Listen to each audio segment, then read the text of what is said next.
नमस्कार दोस्तों स्वागत है आप सभी का आपके अपने स्किल ट्रेनर यूट्यूब चैनल में। दोस्तों इस वीडियो में हम बात करेंगे IGCAR में वर्क असिस्टेंट के सिलेबस के बारे में, IGCAR में वर्क असिस्टेंट के सिलेक्शन प्रोसेस के बारे में और वर्क असिस्टेंट के एग्ज़ाम पैटर्न के बारे में। तो चलिए दोस्तों वीडियो स्टार्ट करते हैं। तो दोस्तों ये हमारे पास है IGCAR का ऑफिशियल नोटिफिकेशन। दोस्तों सबसे पहले हम बात करते हैं यहाँ पे name of the post work assistant ए। दोस्तों ये पोस्ट आपकी रहेगी वर्क असिस्टेंट ए के नाम से। दोस्तों अगर मैं वैकेंसी की बात करूँ तो टोटल वैकेंसी यहाँ पे 20 होंगी और उनमें अनरिजर्व की 19 है और EWS की एक पोस्ट है। और दोस्तों अगर मैं यहाँ पोस्ट कोड की बात करूँ तो दोस्तों यहाँ पे पोस्ट कोड आपका रहेगा AUX03। और दोस्तों अगर मैं एजुकेशन क्वालिफ़िकेशन की बात करूँ तो यहाँ पे एजुकेशन क्वालिफ़िकेशन पास इन 10th स्टैंडर्ड और SSC। दोस्तों अगर आप 10th पास हो या फिर आपने SSC की हुई है तो आप इस जॉब के लिए एलिजिबल हो। दोस्तों अगर मैं एज लिमिट की बात करूँ तो यहाँ पे मिनिमम एज 18 ईयर्स और मैक्सिमम एज 27 ईयर्स मांगी गई है। दोस्तों यहाँ पे आपकी एज लिमिट 18 से 27 साल के बीच में होनी चाहिए। दोस्तों यहाँ पे नीचे लिखा हुआ है इमोल्यूमेंट्स। दोस्तों इमोल्यूमेंट्स सैलरी को बोलते हैं, वेतन को बोलते हैं। तो दोस्तों यहाँ पे जो आपको सैलरी मिलेगी वो मिलेगी ₹18,000 in level 1 of the pay matrix plus DA। दोस्तों यहाँ पे आपको 18,000 रुपये प्रति महीना मिलेगी। और दोस्तों यहाँ आपको लेवल 1 के पे मैट्रिक के हिसाब से आपको सैलरी मिलेगी। दोस्तों अब हम बात करते हैं कि मेथड ऑफ सिलेक्शन क्या रहेगा, किस बेस पे आपका सिलेक्शन होगा, क्या आपका एग्ज़ाम पैटर्न रहेगा। तो दोस्तों यहाँ पे लिखा हुआ है the process of selection involves 2 stage. दोस्तों आपका सिलेक्शन 2 स्टेज के ऊपर डिपेंड करेगा। फर्स्ट स्टेज में आपका प्रिलिमिनरी टेस्ट होगा और सेकंड स्टेज में आपका एडवांस टेस्ट होगा। दोस्तों अब हम देखते हैं कि ये प्रिलिमिनरी टेस्ट क्या है। दोस्तों स्टेज फर्स्ट में आपका सबसे पहले प्रिलिमिनरी टेस्ट होगा। Written test shall comprise 50 multiple choice questions और 1 hour duration in the following proportion. दोस्तों आपको 50 मल्टीपल चॉइस क्वेश्चन मिलेंगे और आपको इन 50 मल्टीपल चॉइस क्वेश्चन को करने के लिए 1 घंटे का समय दिया जाएगा। तो दोस्तों ये जो आपके 2 टेस्ट हैं ये दोनों एक ही दिन में होंगे। दोस्तों प्रीलिमिनरी टेस्ट का आपका सिलेबस है, मैथमेटिक्स के 20 क्वेश्चन आएंगे, साइंस के 20 क्वेश्चन आएंगे और जनरल अवेयरनेस के 10 क्वेश्चन आएंगे।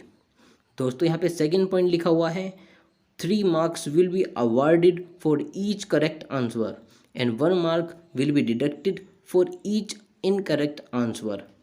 दोस्तों जैसे ही आप सही आंसर दोगे तो आपको 3 नंबर दिए जाएंगे एक क्वेश्चन सही करने पे।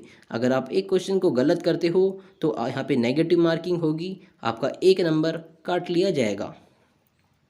दोस्तों थर्ड पॉइंट है यहाँ पे qualifying standard candidate scoring less than 40% marks in stage 1 will be screened out. दोस्तों अगर आपके स्टेज फर्स्ट में प्रीलिमिनरी टेस्ट में 40% से कम नंबर आपके आते हैं तो आपको एडवांस टेस्ट में नहीं बैठने दिया जाएगा और आप स्टेज फर्स्ट में पहले ही बाहर कर दिए जाओगे। दोस्तों सेकंड स्टेज में आपका एग्ज़ाम होगा एडवांस टेस्ट। तो दोस्तों एडवांस टेस्ट के बारे में देखते हैं। All candidate qualifying in stage 1 to undertake an advance test.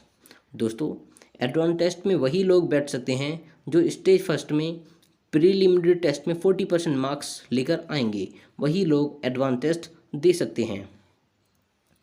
Examination shall comprise 50 multiple choice question और 2 hour duration in the following proportion. तो दोस्तों यहाँ पे आपको 50 मल्टीपल चॉइस क्वेश्चन करने के लिए मिलेंगे और आपको 2 घंटे का समय मिलेगा। दोस्तों इसमें अगर मैं सिलेबस की बात करूँ एडवांस टेस्ट की तो आपका सिलेबस रहेगा मैथमेटिक्स के 15 क्वेश्चन, साइंस के 15 क्वेश्चन, जनरल अवेयरनेस के 10 क्वेश्चन और बेसिक इंग्लिश के 10 क्वेश्चन। दोस्तों थर्ड पॉइंट यहाँ पर लिखा हुआ है 3 marks will be awarded for each correct answer and 1 mark will be deducted for each incorrect answer. तो दोस्तों स्टेज 2 में भी आपकी नेगेटिव मार्किंग रहेगी। एक क्वेश्चन सही करने पे आपको 3 नंबर मिलेंगे और एक क्वेश्चन गलत करने पर आपका 1 नंबर काट लिया जाएगा। दोस्तों फोर्थ पॉइंट है हमारा अ merit list candidate will be prepared based upon scores obtain in stage 2 only. तो दोस्तों यहाँ पर लिखा हुआ है आपकी जो मेरिट लिस्ट बनेगी वो स्टेज 2 के नंबर के बेस पर ही बनेगी, स्टेज फर्स्ट के नंबरों के बेस पर नहीं बनेगी। स्टेज फर्स्ट आपका सिर्फ क्वालिफाइंग एग्ज़ाम होगा दोस्तों। और मैं आपको यहाँ पे एक बात और बता दूँ, ये आपका स्टेज फर्स्ट में प्रीलिमिनरी टेस्ट और स्टेज 2 का एडवांस टेस्ट एक ही दिन में होंगे और एक ही पेपर पे होंगे। प्रीलिमिनरी टेस्ट आपका सेक्शन ए के नाम से आएगा और एडवांस टेस्ट आपका सेक्शन बी के नाम से आएगा दोस्तों। फिफ्थ पॉइंट है हमारा, in the event of a tie following criteria shall be adopted in sequence for deciding position in merit list. तो दोस्तों यहाँ पर ये बोलना चाह रहे हैं कि मेरिट लिस्ट किस बेस पर डिसाइड की जाएगी। तो दोस्तों यहाँ पर फर्स्ट पॉइंट है हमारा, candidate with lower negative marks in stage 2 shall be placed higher on the merit list.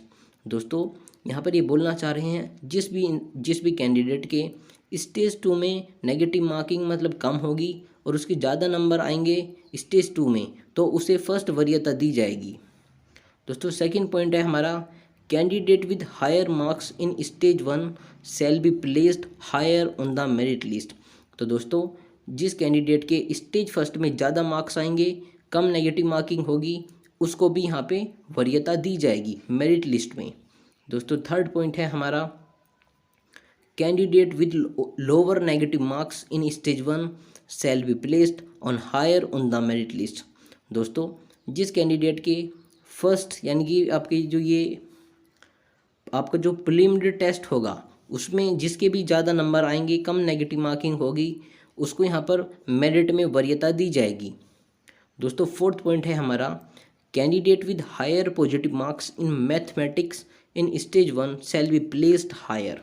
तो दोस्तों यहाँ पर ये बोलना चाह रहे हैं कि जिस भी कैंडिडेट के स्टेज 1 में मैथमेटिक्स में ज़्यादा मार्क्स आएंगे, उसे स्टेज 2 में जब मेरिट बनेगी तो वहाँ पर वरीयता दी जाएगी in comparison to other candidate दोस्तों। फिफ्थ पॉइंट है हमारा, candidate with higher positive marks in science in stage 1 shall be placed higher.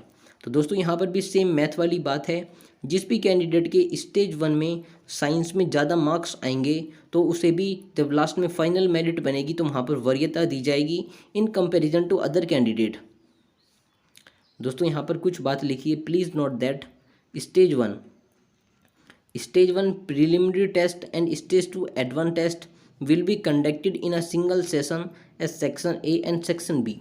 दोस्तों ये बताना चाह रहे हैं कि आपका ये प्रीलिमिनरी टेस्ट और आपका एडवांस टेस्ट एक ही दिन में होंगे और एक होगा सेक्शन ए के नाम से और एक होगा सेक्शन बी के नाम से। The test will be of 3 hours duration. दोस्तों इन दोनों टेस्ट का जो समय होगा वो होगा 3 घंटे का। Response sheets of the stage 2 advance test will be evaluated only of those candidate who qualifying in stage 1 preliminary test. दोस्तों ये बताना चाह रहे हैं कि जैसे ही आप यहाँ पे, ऐसा नहीं है कि आपकी पहले स्टेज 1 की आपकी कॉपी चेक होगी, बाद में आपको स्टेज 2 में बैठने दिया जाएगा। दोस्तों ऐसा नहीं होगा। जैसे ही आप एग्ज़ाम दोगे और जब आपकी सीट आपकी चेक होगी और आप स्टेज 1 अगर आप क्वालिफाई करोगे तो ही आपकी स्टेज 2 की सीट चेक की जाएगी। अगर आप स्टेज फर्स्ट में ही 40% से कम मार्क्स लाते हो और आप उस एग्ज़ाम को, अगर आप प्रीलिमिनरी एग्ज़ाम को क्वालिफाई नहीं कर पाते हो स्टेज 1 में, तो फिर आपकी स्टेज 2 में एडवांस टेस्ट की आपकी कॉपी चेक नहीं की जाएगी।